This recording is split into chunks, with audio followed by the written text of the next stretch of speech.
श्रीगुरुभ्यो नमः। हरिः ओम्। नारायणाय परिपूर्णगुणार्णवाय विश्वोदयस्थितिलयोन्नियतिप्रदाय ज्ञानप्रदाय विबुधासुरसौख्यदुःख सत्कारणाय वितताय नमो नमस्ते। अशेषवाग्जाड्यमलापहन्त्री नवं नवं स्पष्टसुवाक्प्रदायिनि ममीह जिह्वाग्रसुरङ्गनर्तकी भवप्रसन्ना वदने च मे श्रीः। अभ्रमं भङ्गरहितम् अजडं विमलं सदा आनन्दतीर्थमतुलं भजे तापत्रयापहम्। यस्य वाक्कामधेनुर्नः कामितार्थान् प्रयच्छति सेवेतं जययोगीन्द्रं कामबाणच्छिदं सदा। पूज्याय राघवेन्द्राय सत्यधर्मरताय च भजतां कल्पवृक्षाय नमतां कामधेनवे।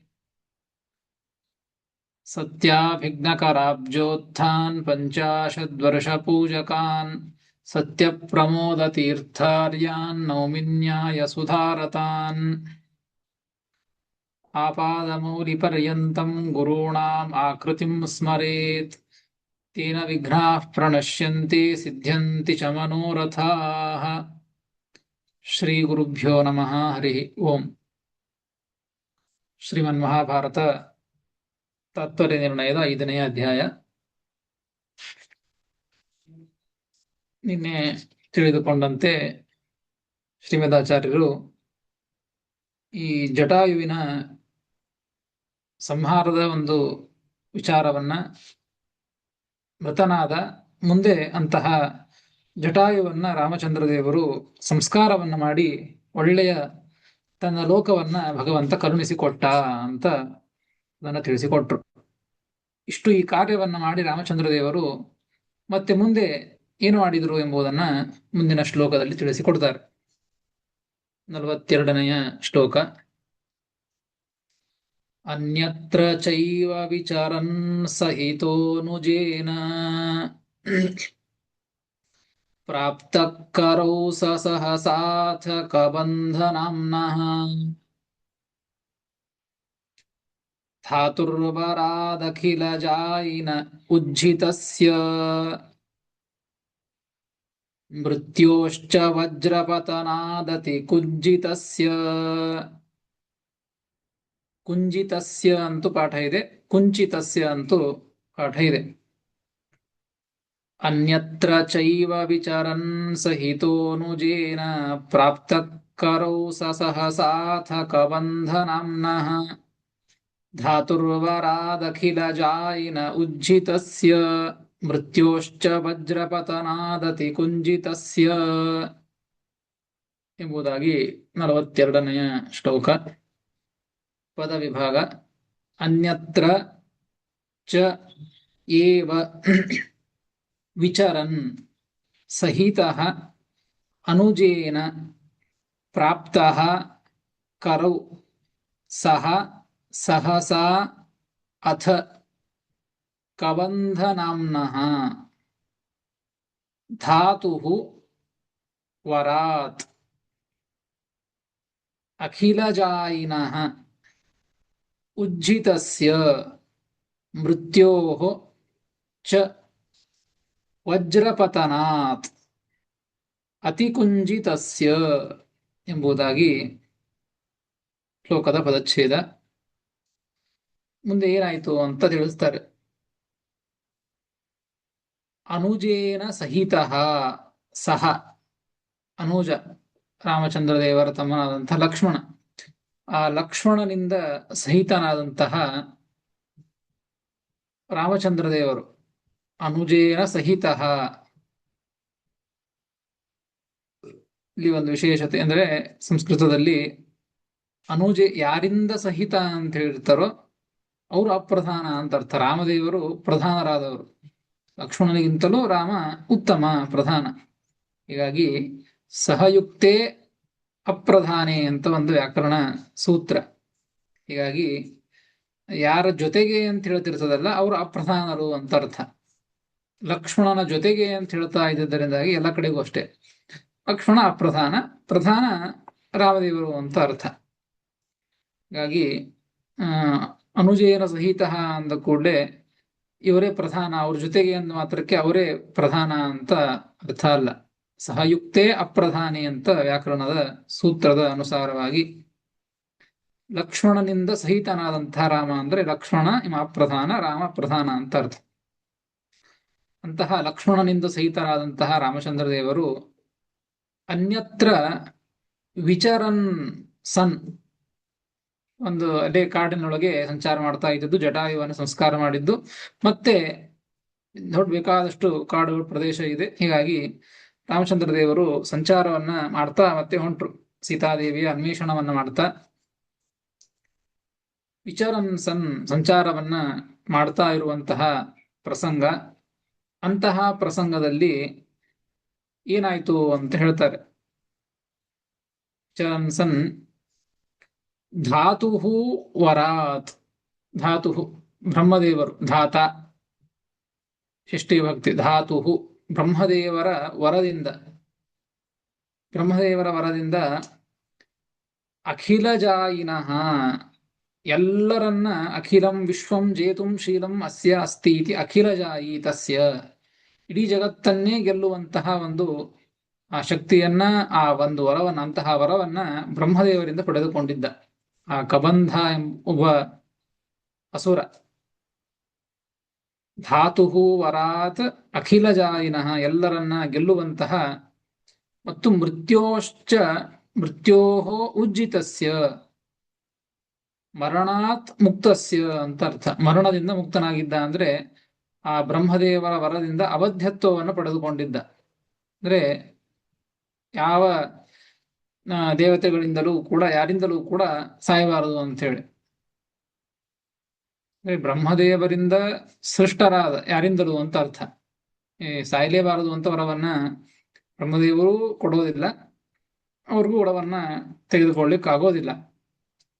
ಅವಧ್ಯತ್ವ ಎಲ್ಲ ಕಡೆಗೂ ಅಷ್ಟೇ. ಅವಧ್ಯತ್ವ ವರ ಇತ್ತು ಅಂತಂದ್ರೆ ಯಾವ ದೇವತೆ ವರವನ್ನ ಕೊಟ್ಟಿರ್ತಾರೋ ಅವರಿಂದ ಹಿಡಿದು, ಅವ್ರ ತೊಳಗಿನ ಹಿಡ್ಕೊಂಡು ಯಾರಿಗೂ ಅವರಿಗೂ ಅವ್ರ ಕೆಳಗಿನಿಂದ ಅವರಿಗೆ ಮರಣ ಬರೋದಿಲ್ಲ ಅಂತ ಅರ್ಥ. ಆ ರೀತಿಯಾದಂತಹ ಅವಧ್ಯತ್ವ ಬ್ರಹ್ಮದೇವರು ವರವನ್ನು ಕೊಟ್ಟಿದ್ದಾರೆ ಅಂದ್ರೆ ಅವಧ್ಯತ್ವ ವರವನ್ನ ತೊಳಗಿನವರಿಂದ, ಅವರಿಂದ ಹಿಡ್ಕೊಂಡು ಯಾರಿಂದಲೂ ಕೂಡ ಸಾಯಂಗಿಲ್ಲ ಅಂತ ಅರ್ಥ. ಅದಕ್ಕೆ ರಾಮದೇವರು ಸಂಹಾರವನ್ನು ಮಾಡಿದ್ದು, ಬ್ರಹ್ಮದೇವರಿಗಿಂತಲೂ ಉತ್ತಮರಾದವರು. ಹೀಗಾಗಿ ಅವಧ್ಯತ್ವ ವರ ಇದೆ ಅಂದ್ರೆ ಅವರಿಂದ ಹಿಡಿದುಕೊಂಡು ತೊಳಗಿನವರು ಅವನನ್ನ ಸಂಹಾರ ಮಾಡ್ಲಿಕ್ಕೆ ಆಗೋದಿಲ್ಲ ಅಂತ ಅರ್ಥ. ಹೀಗಾಗಿ ಮೃತ್ಯೋಹೋ ಉಜ್ಜಿತಸ್ಯ ಮರಣದಿಂದ ಮುಕ್ತನಾಗಿದ್ದ ಅಂದ್ರೆ ಅಂತ ಅವರಿಗಿಂತಲೂ ತೊಳಗಿನವರಿಗಿಂತ ಮರಣವನ್ನ ಹೊಂದಲಿಕ್ಕೆ ಆಗ್ತಾ ಇದ್ದಿದ್ದಿಲ್ಲ. ಆ ರೀತಿಯಾದಂಥ ವರವನ್ನ ಪಡೆದುಕೊಂಡಿದ್ದ.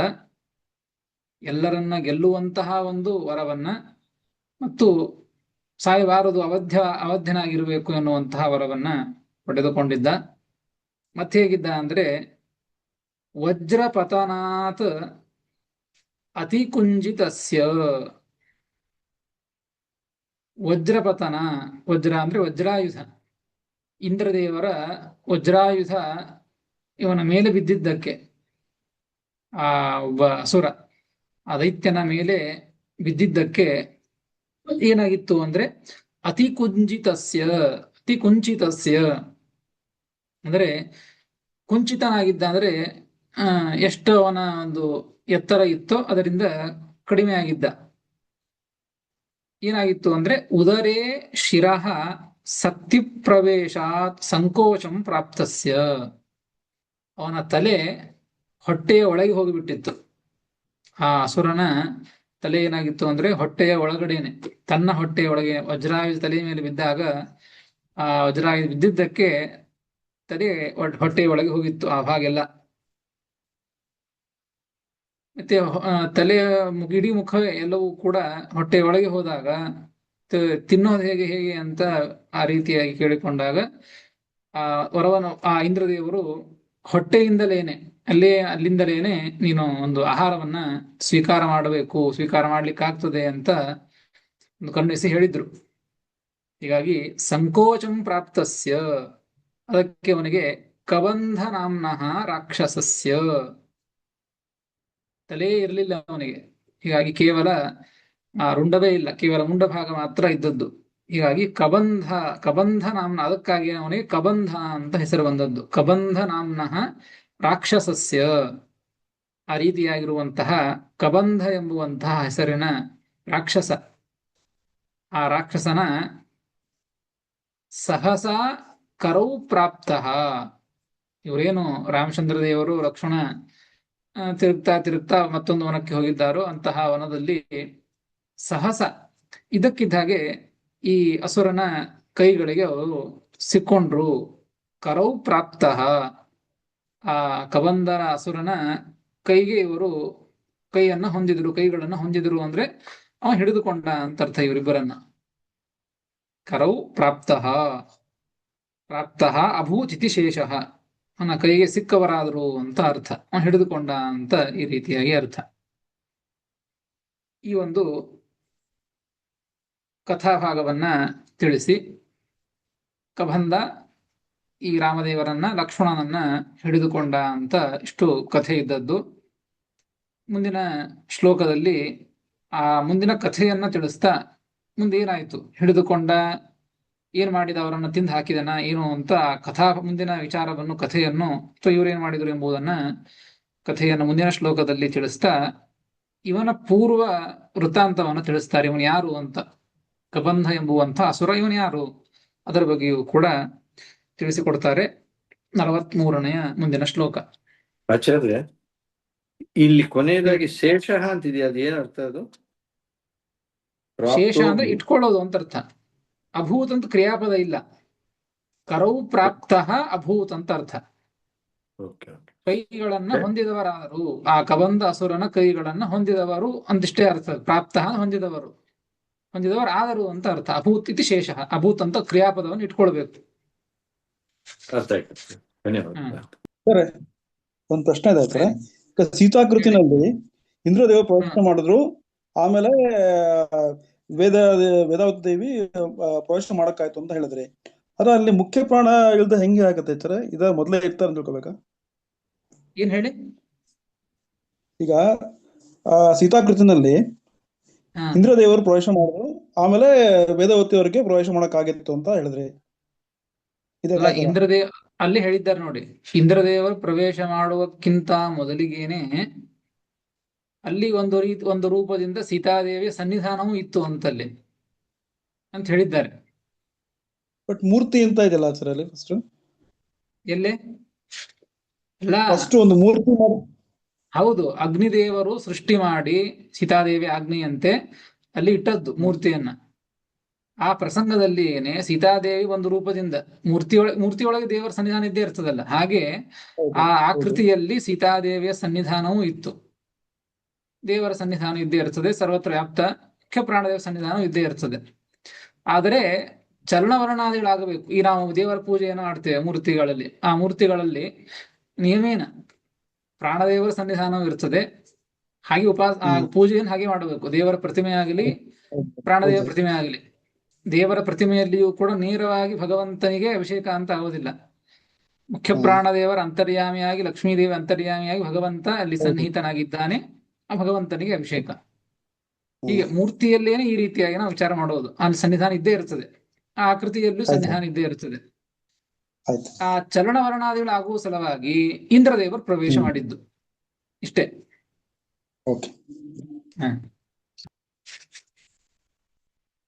ಮುಂದೆ ನೋಡಿ, ಮುಂದಿನ ಕಥಾಭಾಗವನ್ನ ಮತ್ತು ಪೂರ್ವ ವೃತ್ತಾಂತವನ್ನು ತಿಳಿಸ್ತಾರೆ. 43ನೇ ಶ್ಲೋಕ. ಚಿತ್ವಾಸ್ಯ ಬಾಹುಯುಗಲಂ ಸಹಿತೋನುಜೇನ ತಂ ಪೂರ್ವವತ್ ಪ್ರತಿವಿಧಾಯ ಸುರೇಂದ್ರ ಭೃತ್ಯಂ ನಾಮ್ನಾದನುಂ ತ್ರಿಜಟಯೈವ ಪುರಾಭಿಜಾತಂ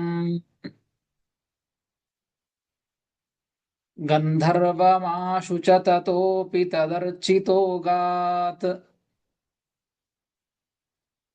ಚಿತ್ವಾಸ್ಯ ಬಾಹುಯುಗಲಂ ಸಹಿತೋನುಜೇನ ತಂ ಪೂರ್ವವತ್ ಪ್ರತಿವಿಧಾಯ ಸುರೇಂದ್ರ ಭೃತ್ಯಂ ನಾಮ್ನಾದನುಂ ತ್ರಿಜಟಯೈವ ಪುರಾಭಿಜಾತಂ ಗಂಧರ್ವಮಾಶು ಚ ತತೋಪಿ ತದರ್ಚಿತೋಗಾತ್ ಎಂಬುದಾಗಿ 43ನೆಯ ಶ್ಲೋಕ. ಪದವಿಭಾಗ. ಚಿತ್ವಾ ಅಸ್ಯ ಬಾಹುಯುಗಲಂ ಸಹಿತಃ ಅನುಜೇನ ತಂ ಪೂರ್ವವತ್ ಪ್ರತಿವಿಧಾಯ ಸುರೇಂದ್ರಭೃತ್ಯಂ ನಾಮ್ನ ಧನುಂ ತ್ರಿಜಟಯಾ ಏವ ಪುರಾ ಅಭಿಜಾತಂ ಗಂಧರ್ವಂ ಆಶು ಚ ತತಃ ಅಪಿ ತದರ್ಚಿತಃ ಅಗಾತ್ ಎಂಬುದಾಗಿ ಪದವಿಭಾಗ. ಮುಂದಿನ ಕಥಾಭಾಗ ಇಷ್ಟು. ಚಿತ್ವಾಸ್ಯ ಬಾಹುಯುಗಲಂ ಸಹಿತೋನುಜೇನ ತಂ ಪೂರ್ವವತ್ ಪ್ರತಿವಿಧಾಯ. ಇಷ್ಟು ಕಥಾಭಾಗ.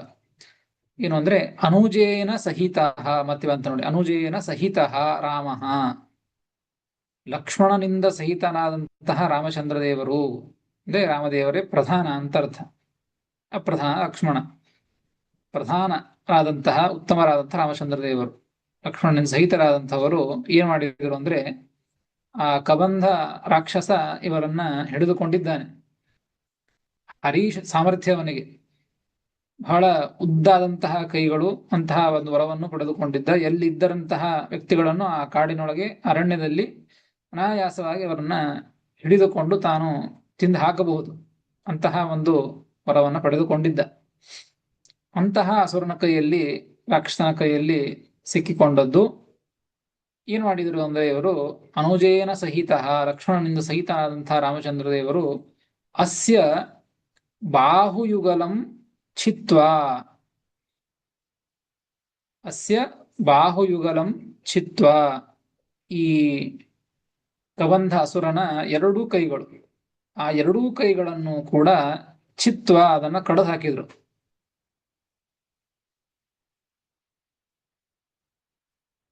ಹೇಗೆ ಕಡಿದು ಹಾಕಿದ್ದು ಅಂದ್ರೆ ಅದಕ್ಕೆ ಅನುಜೇನ ಸಹಿತ ಅಂತ ಹೇಳಿದ್ದರಿಂದ ತಿಳಿದುಕೊಳ್ಳಬೇಕಾಗಿದ್ದು, ಅನುಜನಿಂದ, ಲಕ್ಷ್ಮಣನಿಂದ ಸಹಿತನಾಗಿ ರಾಮದೇವರು ಕೈಯನ್ನ ಕಡಿದು ಹಾಕಿದರು ಅಂತಂದ್ರೆ ಇವರೊಂದು ಕೈಯನ್ನ ಕಡಿದ್ರು, ಲಕ್ಷ್ಮಣ ಒಂದು ಕೈಯನ್ನ, ರಾಮದೇವರು ಒಂದು ಕೈಯನ್ನ ಅಂತ ಅರ್ಥ.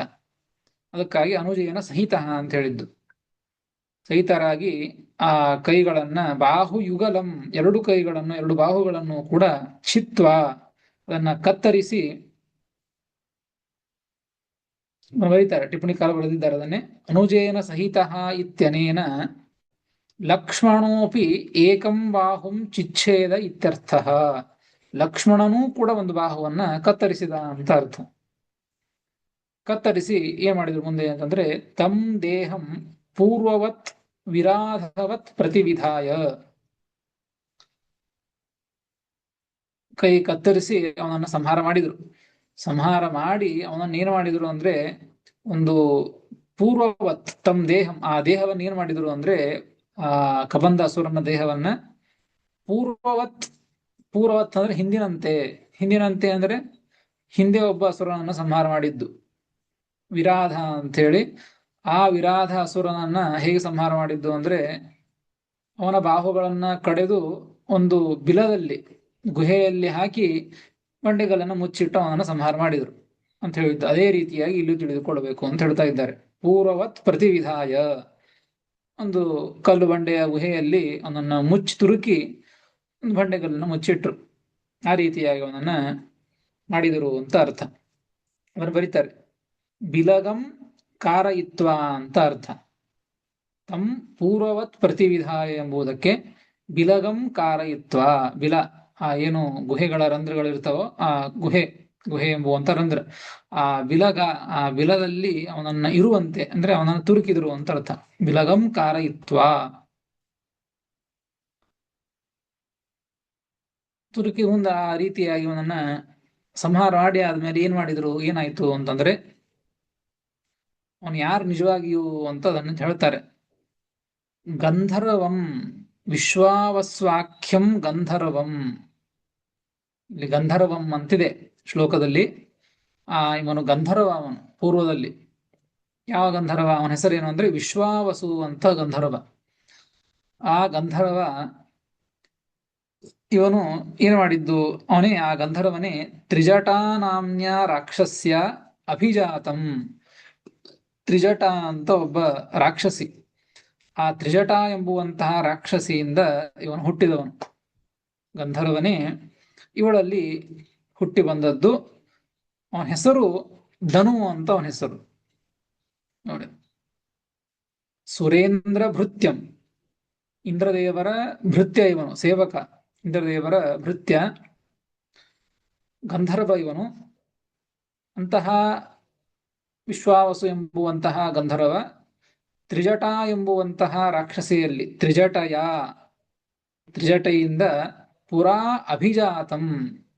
ಹೇಗೆ ಅಭಿಜಾತಂ? ನಾಮ್ನಾ ಧನು, ಆ ತ್ರಿಜಟೆಯಿಂದ ಹುಟ್ಟಿದಂತಹ ಹೆಸರಿನಿಂದ ಧನು ಅಂತ ಹೆಸರು ಅವನು. ಅಂತಹ ಅಸುರನನ್ನ ಅದನ್ನು ಹೇಳ್ತಾರೆ. ಹಾಗಾದರೆ ಈ ಗಂಧರ್ವ ಅಂತಂತೀರಿ, ವಿಶ್ವಾವಸು ಅಂತ ಗಂಧರ್ವ ಅಂತೀರಿ, ಮತ್ತೆ ಈ ರಾಕ್ಷಸಿಯಲ್ಲಿ ಯಾಕೆ ಹುಟ್ಟಿದ ಇವನು ಅಂತಂದ್ರೆ ಅದನ್ನ ಟಿಪ್ಪಣಿಕಾರ ಬರೆದಿದ್ದಾರೆ. ಸ್ಥೂಲ ಶಿರೋನಾಮ ಬ್ರಾಹ್ಮಣ ಶಾಪೇನ ಇತಿ ಶೇಷಃ. ಆ ಗಂಧರ್ವ ಒಬ್ಬ ಬ್ರಾಹ್ಮಣನ ಶಾಪದಿಂದಾಗಿ, ಸ್ಥೂಲ ಶಿರ ಅಂತ ಒಬ್ಬ ಬ್ರಾಹ್ಮಣ, ಏನೋ ಪ್ರಸಂಗ ಆಯಿತು, ಅಲ್ಲಿ ಆ ಬ್ರಾಹ್ಮಣ ಇವನಿಗೆ ಶಾಪವನ್ನು ಕೊಟ್ಟದ್ದು, ರಾಕ್ಷಸನಾಗಿ ಹೋಗು ಅಂತ ಹೇಳಿ. ಆ ರಾಕ್ಷಸನಾಗಿ ಅದಕ್ಕಾಗಿ ಇಲ್ಲಿ ಹುಟ್ಟಿದ್ದು, ತ್ರಿಜಟ ಎಂಬುವಂತ ರಾಕ್ಷಸನಾಗಿ ಹುಟ್ಟಿದ್ದು. ಪುರ ಇಂದ್ರ ಸ್ಪರ್ಧಾಯ, ಇಂದ್ರದೇವರ ಒಂದು ಏನೋ ಸ್ಪರ್ಧೆ ಇತ್ತು. ಅಂತಹ ಸ್ಪರ್ಧೆಯ ಪ್ರಸಂಗದಲ್ಲಿ ನಾಮ್ನಾದನುಂ ಸುರೇಂದ್ರ ಭೃತ್ಯಂ ಗಂಧರ್ವಂ ಪ್ರತಿವಿಧಾಯ ದೀಪವತ್, ದೇಹಲಿ ದೀಪವತ್ ಅತ್ರಾಪಿ ಸಂಬದ್ಧತೆ. ಪ್ರತಿವಿಧಾಯ ಅಂದ್ರೆ ಕೃತ್ವ. ಈ ಸುರೇಂದ್ರ ಇಂದ್ರದೇವರ ಭೃತ್ಯನಾದದ್ದು ಆ ಪ್ರಸಂಗದಲ್ಲಿ ಅವನ ಭೃತ್ಯನಾದಂತಹ ಗಂಧರ್ವನ ತಲೆಯ ಮೇಲೆ ಧನು ಎಂಬುವಂತಹ ರಾಕ್ಷಸನಾಗಿ ಹುಟ್ಟಿದ್ದಾನೆ. ಅವನ ತಲೆಯ ಮೇಲೆ ಆ ಪ್ರಸಂಗದಲ್ಲಿ ಇಂದ್ರದೇವರ ಒಂದು ವಜ್ರಾಯುಧ ಬಿದ್ದದ್ದು. ಅದಕ್ಕಾಗಿ ಅವನ ತಲೆ ಹೊಟ್ಟೆಯೊಳಗೆ ಹೋದದ್ದು. ಹೀಗಾಗಿ ಅಂತಹ ಅದನ್ನು ಹೇಳಿದ್ದು. ನಾಮ್ನಾದನುಂ ತ್ರಿಜಟಯ ಏವ ಪುರಾ ಅಭಿಜಾತಂ ಗಂಧರ್ವಂ ಸುರೇಂದ್ರ ಭೃತ್ಯಂ. ಅಂತಹ ವ್ಯಕ್ತಿಯನ್ನ ಬಿಲದಲ್ಲಿ ಹಾಕಿದವರಾಗಿ ಅವನ್ನ ಸಂಹಾರ ಮಾಡಿದರು ಅಂತ ಅರ್ಥ. ಮುಂದೆ ತತಃ ಅಪಿ ತದ್ ಅರ್ಚಿತಃ ಅಗಾತ್. ನೋಡಿ, ಶಾಪ ಇತ್ತು, ಆ ಶಾಪವನ್ನ ಭಗವಂತ ವಿಮೋಚನೆ ಮಾಡಿದ. ಬ್ರಹ್ಮದೇವರ ವರ ಇತ್ತು. ಬ್ರಹ್ಮದೇವ ವರ ಇದ್ದದ್ದು ಯಾರಿಂದಲೂ ಕೂಡ ತನ್ನ ತೊಳಗಿನವರಿಂದ ಅಂತ ಅರ್ಥ. ರಾಮದೇವರು ಅವನನ್ನ ಸಂಹಾರ ಮಾಡಿದ್ದು. ಹೀಗಾಗಿ ಆ ಸಂಹಾರವನ್ನ ಮಾಡಿ ಆ ಒಂದು ಶಾಪದಿಂದಲೂ ಕೂಡ ವಿಮೋಚನೆಯನ್ನ ಮಾಡಿದರು. ಮತ್ತೆ ಅವನು ಗಂಧರ್ವನಾದ ಅಂತ ಅರ್ಥ. ವಿಶ್ವಾವಸು ಅಂತ ಗಂಧರ್ವನಾಗಿ ಮುಂದೆ ವಿಶೇಷವಾಗಿ ಆ ಗಂಧರ್ವ ರಾಮದೇವರಿಗೆ, ಲಕ್ಷ್ಮಣದೇವರಿಗೆ ವಿಶೇಷವಾಗಿ ಪೂಜೆಯನ್ನ ಸಲ್ಲಿಸಿದ. ಹೀಗಾಗಿ ತದರ್ಚಿತ, ಆ ಗಂಧರ್ವನಿಂದ ಇಬ್ಬರೂ ಕೂಡ, ರಾಮ ಲಕ್ಷ್ಮಣರಿಬ್ಬರೂ ಕೂಡ ಅರ್ಚಿತರಾಗಿ, ಪೂಜಿತರಾಗಿ ಅಗಾತ್ ಮತ್ತೆ ಮುಂದಿನ ಸ್ಥಳವನ್ನು ಕುರಿತು ಪ್ರಯಾಣ ಮಾಡಿದರು, ಮುಂದೆ ಹೊರಡಿದರು ಅಂತ ಅರ್ಥ. ಈ ರೀತಿಯಾಗಿ ಆ ಗಂಧರ್ವನನ್ನ ಉದ್ಧಾರ ಮಾಡಿದರು, ರಾಕ್ಷಸ ಯೋನಿಯಿಂದ ಅವನನ್ನ ಉದ್ಧಾರ ಮಾಡಿದರು ಅಂತ ಈ ರೀತಿಯಾಗಿ ತಿಳಿಸ್ತಾರೆ. ಇದನ್ನೇ ರಾಮಾಯಣದಲ್ಲಿಯೂ ಕೂಡ ಅರಣ್ಯಕಾಂಡದಲ್ಲಿ ಇದು ಬಂದಿದೆ. ಅಯಂ ಪೂರ್ವಂ ವಿಶ್ವಾವಸು ಗಂಧರ್ವ ಇತಿ ಆರಣ್ಯ ಪರ್ವಣಿ ಉಕ್ತಂ. ಅರಣ್ಯಕಾಂಡದಲ್ಲಿ, ರಾಮಾಯಣದಲ್ಲಿ ಸ್ಪಷ್ಟವಾಗಿ ತಿಳಿಸಿಕೊಟ್ಟಿದ್ದಾರೆ. ಹೀಗಾಗಿ ಅದನ್ನ ಟಿಪ್ಪಣಿಕಾರರು ಅದನ್ನ ಇಲ್ಲಿ ಆ ಹೆಸರನ್ನ ಉಲ್ಲೇಖ ಮಾಡಿದ್ದು. ಶ್ರೀಮದಾಚಾರ್ಯರು ಶ್ಲೋಕದಲ್ಲಿ ಹೇಳಿಲ್ಲ, ಗಂಧರ್ವ ಮಾಶು ಅಂತ ಇಷ್ಟ ಹೇಳಿದ್ದು, ಒಬ್ಬ ಗಂಧರ್ವ ಅಂತ ಹೇಳಿ. ಅದಕ್ಕೆ ಟಿಪ್ಪಣಿಕಾರರು ಆ ರಾಮಾಯಣದ ವಚನವನ್ನ ಉದಾಹರಣೆ ಮಾಡಿ ವಿಶ್ವಾವಸು ಗಂಧರ್ವ ಅಂತ ಅಲ್ಲಿ ತಿಳಿಸಿಕೊಟ್ಟದ್ದು. ಹೀಗಾಗಿ ಆ ಗಂಧರ್ವನೇ ಇಲ್ಲಿ ಹುಟ್ಟಿದ್ದು, ಅವನನ್ನೇ ಉದ್ಧಾರ ಮಾಡಿದರು ಅಂತ ಅರ್ಥ. ತಸ್ಯಾ ಚಚಕ್ಷೇ ಗಂಧರ್ವೋ ವಿಶ್ವಾವಸುರಹಂ ನೃಪ ಪ್ರಾಪ್ತೋ ಬ್ರಾಹ್ಮಣ ಶಾಪೇನ ಯೋನಿಂ ರಾಕ್ಷಸ ಸೇವಿತಾಂ ಅಂತ ಅಲ್ಲಿ ಶ್ಲೋಕವನ್ನು ಕೊಡ್ತಾರೆ. ಆ ಗಂಧರ್ವನ ಹೇಳ್ತಾನೆ ಮುಂದೆ ರಾಮದೇವರು ಸರ್ವಜ್ಞ ಶಿಖಾಮಣಿಗಳು, ಆದರೂ ಕೂಡ ನಾ ಯಾಕೆ ಹೀಗಾದೆ ಅಂತ ತಾನು ಹೇಳಿದ್ದುದು. ತಸ್ಯ ಆಚಚಕ್ಷೇ ಗಂಧರ್ವ ವಿಶ್ವಾವಸುರಹಂ ನೃಪ, ನಾನು ವಿಶ್ವಾವಸು ಅಂತ ಗಂಧರ್ವ, ಬ್ರಾಹ್ಮಣ ಶಾಪದಿಂದಾಗಿ ಈ ರಾಕ್ಷಸ ಯೋನಿಯನ್ನ ಹೊಂದಿ ನಾನು ಇಲ್ಲಿ ಇದ್ದದ್ದು ಅಂತ ರಾಮಾಯಣದಲ್ಲಿ ಈ ಮಾತು ಬರ್ತದೆ. ಹೀಗಾಗಿ ಇದರಿಂದಾಗಿ ಇವನು ವಿಶ್ವಾವಸು ಗಂಧರ್ವ ಅಂತ ಈ ರೀತಿಯಾಗಿ ನಮಗೆ ತಿಳಿದು ಬರ್ತದೆ. ಇಷ್ಟು ಆ ರಾಮದೇವರು ತಾವು ಸೀತಾದೇವಿಯನ್ನ ಹುಡುಕ್ತಾ ಅಲ್ಲಲ್ಲಿ ಇರ್ತಕ್ಕಂತಹ ತನ್ನ ಭಕ್ತರನ್ನ ಉದ್ಧಾರವನ್ನ ಮಾಡ್ತಾ ದುಷ್ಟರನ್ನ ನಾಶ ಮಾಡ್ತಾ ರಾಮದೇವರು ಮತ್ತೆ ಮುಂದೆ ಆ ಸೀತಾದೇವಿಯನ್ನ ಹುಡುಕುವಂತೆ ನೆಪವನ್ನ ಮಾಡ್ತಾ ಮತ್ತೆ ಮುಂದಿನ ತನ್ನ ಭಕ್ತರ ಉದ್ಧಾರವನ್ನ ಮಾಡಲಿಕ್ಕೆ ಭಗವಂತ ಹೊರಟ.